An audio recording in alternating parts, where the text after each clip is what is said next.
Well, thank you very much, Eran, and I'm very excited about this webinar because I read your papers, I read what you publish, and I see that people are doing calibration all types of ways. And sometimes I think this should be easier, and it can be easier. There are different options in the MMS software that can make your pain calibration quite easy to do and quite easy to handle. Let's look at the poll and see how many of you are already doing calibration. So 20% are already doing calibration, 20% are not doing, and some are only curious, and that's good. So I hope that I have something new to say to all of you. Let me share my screen and we can start. Okay, so what we're going to talk about today, we're going to talk about first some basics regarding pain thresholds, and also some basics regarding our software. I would like to be just on the same page with all of us, so all of us understand what I'm talking about. Later, I'll show you some uh, examples of people doing pain calibration and why they do pain calibration. But the major part of this presentation is actually going into the MMS and seeing what our options are and playing with them a little bit. And at the end, I'll go into some tips. I'll be very, very happy if you could um, fill in the questionnaire at the end of the webinar so we can improve and so we can bring you webinars that are of interest to you. So some basics. Pain thresholds. What are pain thresholds? This is the lowest stimulus intensity that causes pain. And pain tolerance is the highest stimulus intensity that can be tolerated by any specific person. When we rate pain, we're looking at this realm, at this place between pain thresholds and pain tolerance. And often we rate pain either on the visual analog scale, on the VAS, where the VAS is always visual. Keep this in mind. So this should be a line of 100 millimeters where somebody puts a stripe, or this can be a slider like our COVAS device. And then there is the numerical pain rating scale. So in the numerical pain rating scale, somebody can rate their pain from 0 to 100, as 0 is no pain at all, and 100 is maximum pain imaginable, or 0 to 10. But this is a number that somebody can verbally say. With regard to the programs, on the top, you can see the limits program. And the limits program is a program where the intensity of the stimulus increases all the time until the participant stops it with a response unit. And we can play with this program by adjusting the rates, or adjusting the maximum temperature, or adjusting the baseline temperature from which we start. But the limits program is this as essence of a program. The program, the stimulus intensity increases, and then the participant stops it.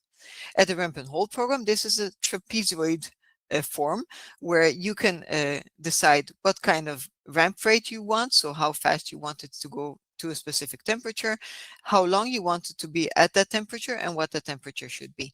And then you can play with that as well. So that's the ramp and hold program, and I'll get back to this program many a times during this webinar. So why do people actually do pain calibration? Well, there's different and very specific reasons to do pain calibration. In, for instance, psychology studies, you see that they are often looking for a high pain and low pain. And often in placebo studies, we are trying to enforce the placebo response by giving low pain together with a specific cream, and giving high pain without the cream, for instance. And Braschik and Professor Bumble are really important placebo people, and they do lots of studies with our devices. And you can see that in this specific study, they were looking for 3 different levels of pain on NRS 4, 5, and 6. And they did this by doing pain calibration with a ramp and hold program, where they went with a ramp rate of 10 degrees per second and plateaus of 3 seconds every time at different temperatures, in order to find these different pain levels. Conditioned pain modulations, for those who are not aware, this used to be called diffuse noxious inhibitory controls, and it's abbreviated as CPM. And this is a measure of descending pain inhibition, as in pain inhibits pain. CPM is tested by introducing a noxious test stimulus and doing this twice. So once standalone, and once under the influence of another noxious conditioning stimulus. And what we want to see is we want to see if there is any inhibition due to the introduction of the conditioning stimulus. And in order to not bump into a floor effect, specifically also in healthy subjects, we will need the test stimulus to be painful enough in order to show inhibition. In the 2015 recommendation for practicing CPM, a minimum of intensity of 40 out of 100 was recommended, but I see that many labs actually use pain 50 or pain 60, so 50 out of 100 or 60 out of 100. And from now on, I'll call this pain 50, pain 60, so now you all understand what I'm talking about when I'm saying this. Temporal summation of pain, just a reminder for what temporal summation of pain is. This is a human psychophysical behavioral correlate for wind-up, and this is a measure of central sensitization and pain facilitation, and it is tested by applying fast, repeated noxious stimuli in succession and receiving pain ratings throughout. And there are several studies, and this is the oldest one that I can remember, the Stout study from 2013, where they have shown that the difference between healthy controls and chronic pain patients in temporal summation is actually best shown in the higher pain regions. And as you can see, at 44 degrees, there was no difference between the fibromyalgia patients and the normal controls. But at 48 degrees, we do see much more facilitation in the fibromyalgia patients in the red line as compared to the normal controls in the blue line. The offset analgesia protocol represents also a form of descending inhibition where a small change in temperature causes a disproportionate drop in pain ratings. And usually these pain ratings are done using the COVAS, where you can rate the pain throughout the stimulus. And if we look at the paradigm is what you see in black. So many labs actually do not calibrate for this protocol and just go to 46 degrees, stay there during T1 for 5 seconds, then go to 47 degrees during T2 and stay there for 5 seconds, and then go back to 46 degrees and stay there for another 20 seconds. And what we usually then see is that during T3, there's a big drop in pain ratings, really not something that is comparable to what we saw during T1. But in this study by Constantino, they actually did try to find pain 50 to 60 and try to calibrate to this temperature using the method of limits by asking the participant to press the button as soon as they have reached their pain 50 to 60. Now let's go into the MMS and talk about what kind of modes for pain calibration we have at our disposal in our software. So of course, very clearly, this is the limits program, and with the limits program, we can test for pain thresholds. And in this study, for instance, by Moriguchi, they tested for pain thresholds using the limits test with 1 degree per second, but you can actually also go very slow. For instance, if you would like to also test for pain tolerance, I would recommend to go slow, because most healthy controls will be able to tolerate 50 degrees, where the limits program will stop automatically in order to safeguard their health. So you could go by 0.3 degrees per second or 0.5 degrees per second, and then you can actually fish out pain tolerance with heat pain as well. I would recommend to do pain threshold on the same pace if you're also looking for pain tolerance, because otherwise you get an askew curve. And now I want to ask you, if you see these two graphs, the A graph and the B graph, which one of these graphs are chronic pain patients? I'll let you vote now. Okay, so let's publish the results.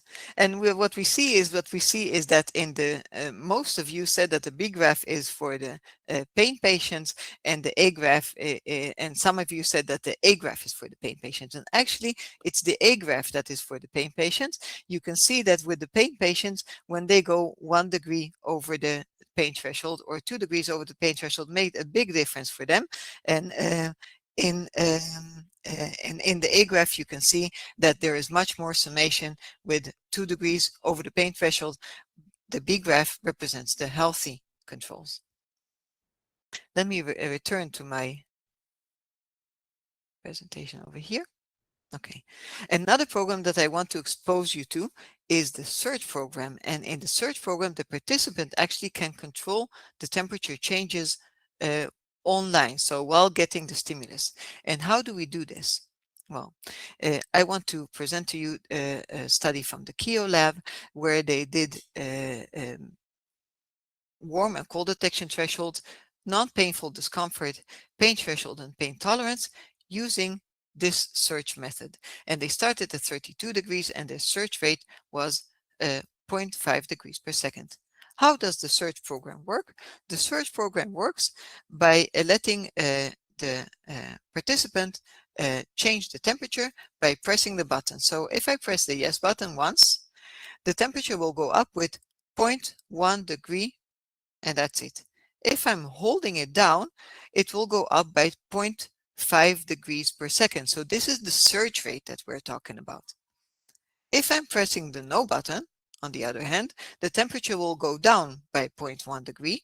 And if I will hold it down, then it will go down by 0.5 degrees per second. So you get the point. I can actually control the temperature as it goes. And what they told the participant is, I want you to increase the temperature until you have felt non-painful discomfort, or until you have felt the pain threshold, or until you have reached your pain tolerance. And let me show you now. I'll stop sharing my screen and I'll make a new share of my screen. Let me see how I do this. So let's go to the test and I can just show you how we did this. Search official. Okay. I'm removing the COVAS. You can see here the yes and the no buttons on the bottom, and I'll just press them, and then you can see what's going to happen.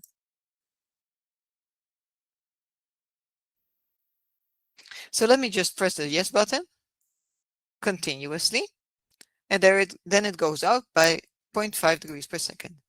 Now I'm pressing again, only once again, only once again. And you see that it's climbing up slowly but surely. And as soon as I don't press anything, it steadies out. Now let me press the no button continuously, release it. And now I'm pressing it once and once again and once again. So this way the participant can only, control the temperature using the patient response button. You can do this also with the COVAS, but it's a lot less intuitive, and I personally recommend using the patient response unit for this. Let me stop sharing for a second and go back to the showing you my presentation. Okay. Another program that you may or may not know is the VAS search program. And this is actually an interactive ramp and hold program that can adjust the temperature based on the ratings.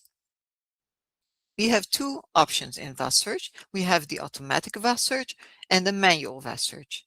The automatic VAS search that I'll talk to you about in a second is best used for a rough estimate of pain ratings. And I'll go with you through the parameters of this program. So first of all, you have to choose if you want to have a trigger. I also recommend to have an interstimulus interval that of 10 seconds is good. So this you can see at the bottom, and those 10 seconds you can use to move the thermo just a little bit in order to remove some of the adaptation or habituation effects. The first destination temperature, so this is the first temperature that the program will go to in a ramp and hold pattern, and you can base this, of course, on the pain threshold of this person. So if this person has a pain threshold of 46, there is no use of looking for supra threshold pain at 42 degrees, right? So you can change this, of course. Destination rate, duration time, and return rate, this is really the pattern of the ramp and hold, and this is up to you to change according to what you're looking for. The search mode being auto means that automatically the temperature will change based on the input from the participant and the target pain rating.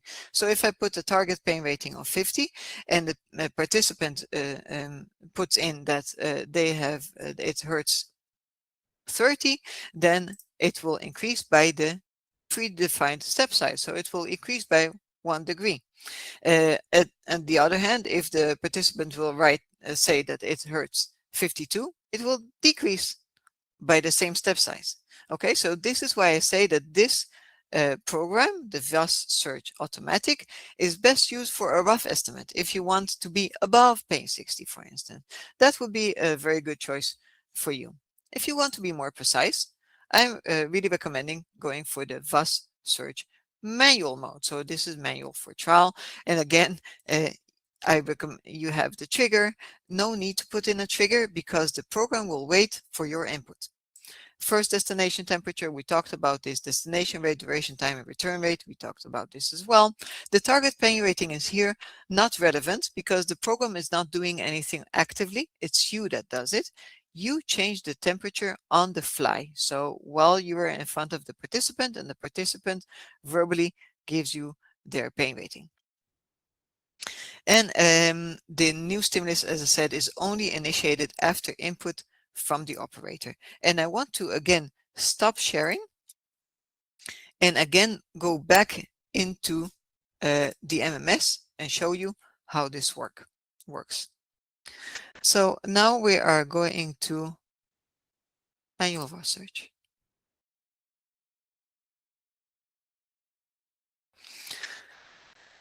So remember, it goes to 42 degrees. And at 42 degrees, it will ask me how much does it hurt, and I can rate it. And then I can choose what I want to do next. So let's say that I was aiming for pain 50 and pain 30 is far, far away. Maybe I want to go up with 2 degrees. Increase. And off we go to 44 degrees. Okay, so now at 44 degrees, again, it will ask me how much does it hurt. And I can say now it hurts 80. I overdid it. Maybe I should go down a little bit. And then I can go down. Maybe I should go down only a little. I want to go down with half a degree. We can do that. So you get the point. This is a way for you to control at every point of time what it is that we are looking for and whether we want to increase, decrease, with which step size. And if we're done, we just press finish. And then we can look at the results. So we can look at this, we can see that we are at 43.5 degrees. We were at VAS 50, or at the statistics, and then we can see that the required temperature, when I ended the test, was 43.5. Let me return to my presentation. The last program that I want to show you is the ramp and hold program. And all you guys know the ramp and hold program, but I'm showing you some options that you may not know, and there's lots of options in one plateau. Basing, I need to minimize myself. Okay, let me see. I need to remove myself. Is it better like that, Masha? It is. Okay, very good. Thank you. It's very good that Masha is here to give me feedback of whatever you guys are seeing. So this is a great thing to have. In this study by Lacera, where they looked at fibromyalgia patients, they did, for pain calibration, they did 3 different ramp and holds of 7 seconds at 43, 44, 45 in order to find pain 60. And if this was too mild, they went up a notch with the 46, 47, 48. And if this was too painful, they went down to 41 and 42. And there are different options in the software in order to remove a little bit bias, for instance, by randomizing sequences, or to manually define the next sequence, and also local edit. And I want to show you from the inside how this works. So I stop sharing, and I want to reshare again my MMS screen. And let's just look at this program from the inside. Now, one thing that I want to show you is that sometimes I hear people, oh, then I have to fill it out, and then I have to fill it out again. It's so much work. You can always copy and stand on a specific sequence, copy it by this button and paste it again. And here it is again. And then you can just add a temperature. Okay, so make it easier for yourself by using these buttons, the copy and the paste and the remove buttons in the software. By the way, we can always look at the program by using the looking glass and looking at the program as well. Okay. Now let's go to the test. Here we go. Another thing that I want to show you is that, for instance, if we just did pain threshold testing and this person's pain threshold is at 46, and we talked about not wanting to do super threshold pain for a person under their pain threshold, it's not effective, right? Then we may just want to change the program on the fly rather than change the mother program. So we can go to the local edit, and this is over here on the right hand side at the bottom, local edit local program. You click on it, you get a light blue screen. So this is how you differentiate it from anything else. And then you can, change anything in the program. So we can go to 46, and then I don't know, 47, and then 48, and 49. Now we can, of course, randomize sequences. So now we, as an operator even, we don't know what the next sequence will be. And this may remove some of the bias that somebody can have if they expect the temperature to rise every time. But we can also manually define the next sequence. I just lost my mouse. Here we go. Okay, here we go. I'm just too fast. Manually define the next sequence, and this is really interesting to see while we're in the program. So I just want to show you this. I'm saving the program, and let's go. Let's run the test. And here we are, 7 seconds down. Let's rate this. Let's say that it's 50. And now we have, of course, the ISI, the interstimulus interval. We're moving the thermal just a little bit. Always a good idea if you can. And I get this pop-up screen. Okay, where do you want to go next? So this is a real nice way of saying, okay, 50, I was almost there. Maybe I wanted to go to pain 80. Maybe I should just go to this. This should be the next temperature. So this is one of the options that you have at your disposal using the ramp and hold, and you can even not use it for pain calibration, but for anything else. Let me just stop this share, return here, and return to my presentation. Another nice thing that I just found recently, and this is a relatively recent study from Sherbrooke, from the Machan group, is that they used actually a ramp and hold, and this was an ever going up ramp with the COVAS. So remember that we talked about the COVAS, and we said that this is a very nice way to rate pain. And what they did with the COVAS is they said to the patient, you should rate your pain from 0 to 100, as this is 0 and this is 100. And as soon as the patient left the 0 mark, that was for them the sign, okay, we have reached the pain threshold. And then you can see this temperature in the Excel that you were going to export. And then they also calibrated pain 50 like that. And when reaching the pain tolerance, this is also how they calibrate the pain tolerance. And as I recommended previously, they used a very, very slow ramp. So they used a rate of 0.3 degrees per second, which I really recommend. What you have to keep in mind when using the ramp and hold program to do stuff like this is that the ramp and hold does not automatically stop when the patient reaches the 100 with the COVAS. You will have to either remove the thermode from their hand or stop the program in order not to sensitize the patient. Let's see this live in the software. So let me just stop my share. Let me just go to the software. Let me do a new share.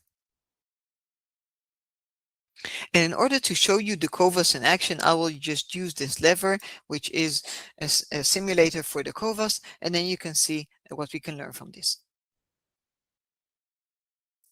Here we go.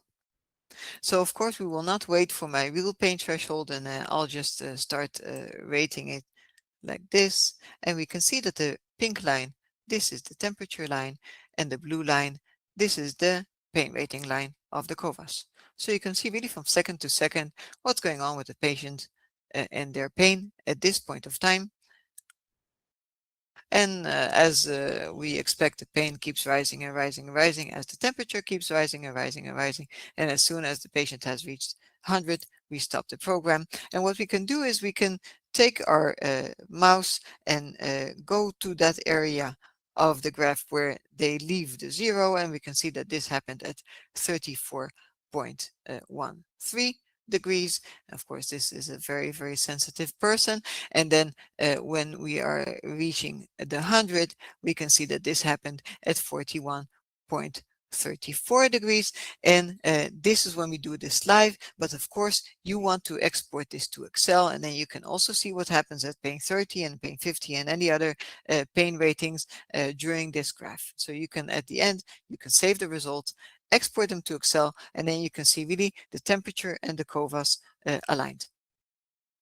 Let me stop the share and return to my presentation. Another thing that I'm really excited about is using the response unit in order to show specific markings in the software. And we had a little glimpse of that because I forgot to turn it off, but now we will see this live, how to set it in motion. And what you can do is you can actually have the yes and the no button on the patient response unit mark specific points in on the temperature scale when as they happen.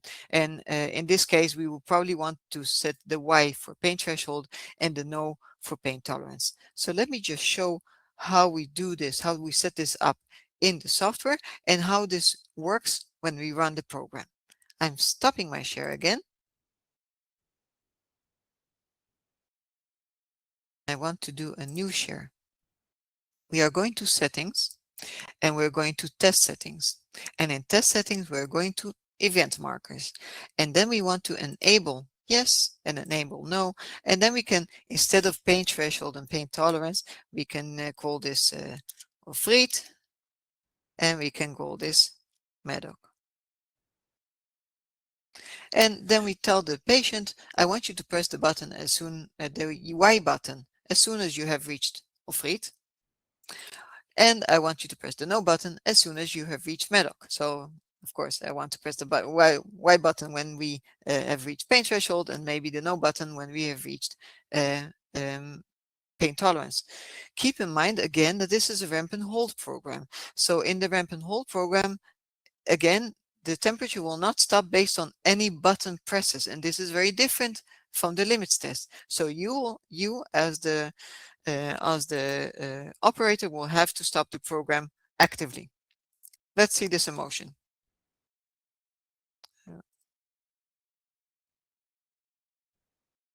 So here the temperature goes down, goes up, sorry, goes up of course. And as soon as I have reached Ofreet, I will press the yes. And then of course my pain is increasing.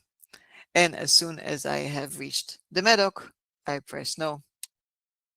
Okay, and of course then I run over and stop the program from heating up anymore. And then you can see, of course, here in live mode at which temperature we have reached Ofreet pain threshold, and we have reached Medoc pain tolerance. And of course, when you export this to Excel, you can also see this in Excel if you filter out event markings. So you can see those things in Excel as well. So last but not least, some tips and some extra tips with regard to pain testing.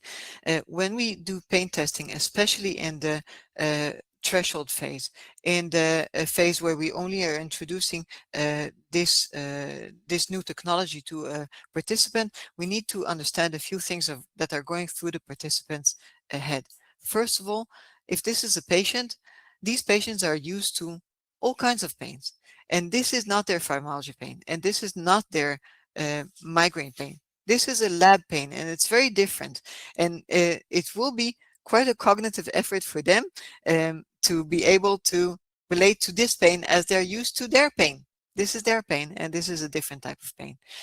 I want you to also discuss what you mean by pain threshold. We mean that we are looking for the first moment even of even the slightest pain. And when you are testing pain threshold, I want you to look at their face and listen and see what they're doing, what their body is doing. Because if they're pressing the button for pain thresholds and they go like, I want you to discuss this. Open a discussion about, wait, was this the first moment that it ever hurt, or did it start hurting before that? And then they may say, yeah, this is when I could no longer stand it. And then you have to bring them back and say, no, wait, we wanted the first moment that it even starts to hurt a little bit, right? When you're looking for pain thresholds. So look at nonverbal expressions of pain and open this up for discussion, also for the patient to ask you questions and ask, okay, what happens if I do this, and what happens if I do that. Base your pain calibration on data that we already have, and we talked about this. So if you already did threshold testing, you don't need to look for super threshold pain at a temperature below their pain threshold. So keep this in mind. You can save yourself and your patient a lot of time. Match the pain calibration to the actual stimulus, or as close as possible if you can. If we're doing pain calibration and we're only doing a ramp and hold of 1 second, you will see the first bleep, but after this first bleep there will be some adaptation and the pain will become lower. If we're doing CPM of 10 seconds, and we're doing a ramp and hold of 1 second in order to calibrate for those 10 seconds, you will see that you will get very different results at the second 5 or 8 or 10 than what we saw during pain calibration of that 1 second. So of course, I'm not saying do pain calibration of 10 seconds every time, but go over this a little bump, and this usually is the first 1 to 3 seconds in order to understand where their pain calibration is. Build your protocol in a way that reduces anxiety. There's this device. It makes a lot of noise. It may hurt me, right? And I don't know what it's going to do. Start with something light. Start with sensation thresholds if these are in the data that you're interested in looking at, or start with pain threshold. Don't start with super threshold pain right away. You may have show them the thermode and let them touch the thermode and feel that it's skin temperature right now, right? And it's going to warm up a little bit. And if you build it from light to heavy, then the aspect of anxiety and the bias that anxiety introduces will become smaller and smaller. You will see sometimes that sometimes we calibrate pain and we think that we know it, and then we run the real test, and then we'll see that sometimes suddenly their pain ratings are much lower. This is because they're less anxious. They know that they are in control of the stimulus. They know that they can tell you at every point or any point of time that they want to stop right now, and you will stop. And so we need to reduce that anxiety before we actually start collecting data, and do this in the familiarization phase before you collect the data. Also consider long-lasting effects. So CPM, we know, can linger on, the pain inhibition can linger on for a few more minutes. Temporal summation can give you a little bit of after pain. Do those at the end, and also introduce some breaks between those paradigms. Have some breaks, have them get a sip of water, or go to the bathroom for a second, or fill in a questionnaire. You have to remember that QST is very, very taxing cognitively, even more so for pain patients. So keep this in mind when you do the testing, and have those breaks so they can just for a second have think about something else rather than pain. And also consider pain rating options. And I think you got the point that I'm a big fan of the Cobras device, because I think it is really a very nice device that first of all, you don't see numbers. There's no grids, or there's no lines. Nobody knows what they actually scored before with the COVAs. Well, when you have to throw out a number, patient starts doing calculus. They say, oh yeah, this stimulus hurt 40, and the previous one was less, and then I should have said this, and then remove this. Also, when they're rating their pain, they're looking at you. They're looking at your face. They're listening to your tone of voice, how empathetic you are, and your gender, and whatever else is in the room will be reflected in their pain ratings. And there's lots of studies to show this. So I like the COVAS because it removes some of that interaction that is between you, the operator, and the participant. And this one is really gold, and I cannot stress this enough. Do a little pilot and bribe your friends with a cup of coffee, have them come over and do a pilot on them. If you have parents that are in the same age group as your cohort, invite your parents to come. They should do this, because then they can give you feedback, even before you collect data. They can tell you, when you said that, I thought you meant so and so. Or when you said that, I thought probably the next stimulus is going to be even more painful. All of these things, if you get that feedback before you start collecting data, you can adjust your protocol, you can adjust whatever you're going to say to the patient, and in a way that removes much of the bias. And also you can look at how long is my actual protocol going to take, because if you're stretching this too long, the patients will press the button just to get rid of you. They'll just say anything in order to get rid of you because they're tired, and they can no longer cope with dealing with all of what's going on and with the concentration that it takes for them to do this. These are about my tips. I probably have a lot more, but I'll be happy to go into a Zoom meeting with any one of you and talk about this. Thank you very much for participating. This is a moment of time where you can leave your questions in the Q&A panel. If I have time, I will answer them, and if not, I'll be happy to answer them by email. And don't forget to fill in the questionnaire at the end so we can improve and we can bring you even better webinars. Thank you very much for joining, and I'll look at the Q&A section right now. So, okay, this is a very good question. Monique asked, do you recommend to have the participants press the response button or the operator press the response button once the patient verbally expresses yes or no or stop? Great question.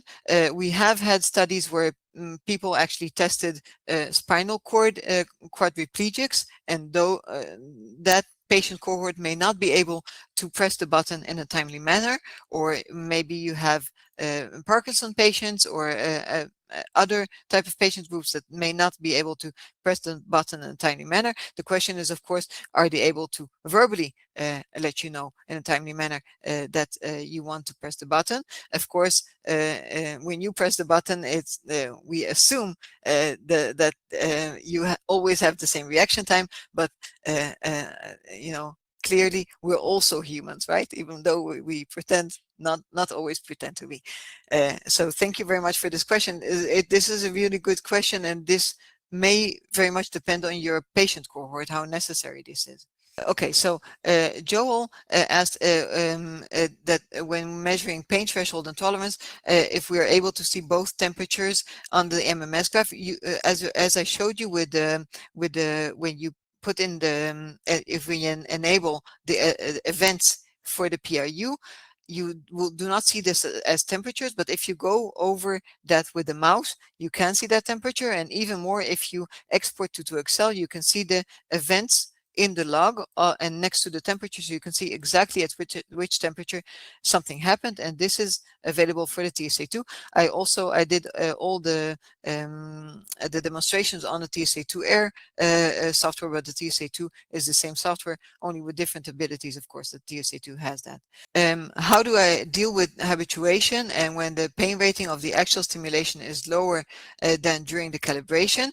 In my study, when I studied pain, we actually did one test stimulus of every test that we were going to do in the familiarization phase, just to make sure that that we are set. So beyond pain thresholds in the familiarization phase, we also did the test stimulus for the CPM once in order to understand what's going on, and also had after the familiarization a break for people to calm down from this and have a sip of water, and then come back after 10 minutes and then really start doing the testing.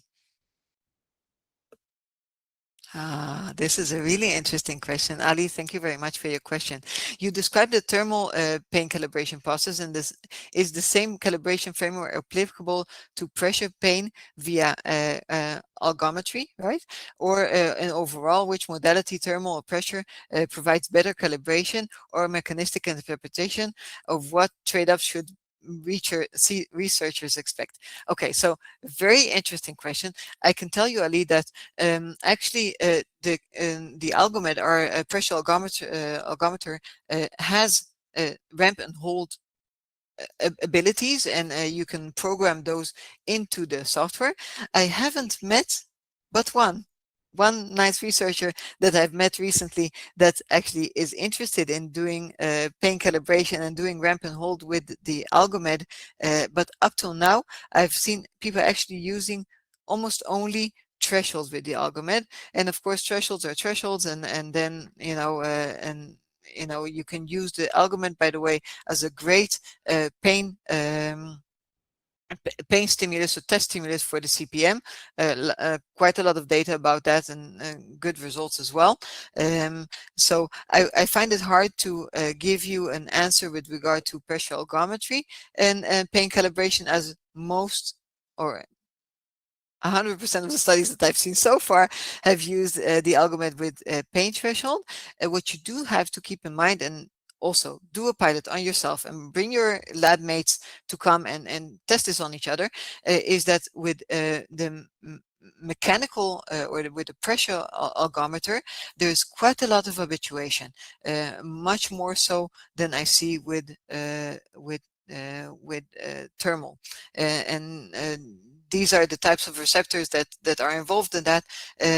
But I would love to challenge you to be one of the first to be dealing with this and try it out.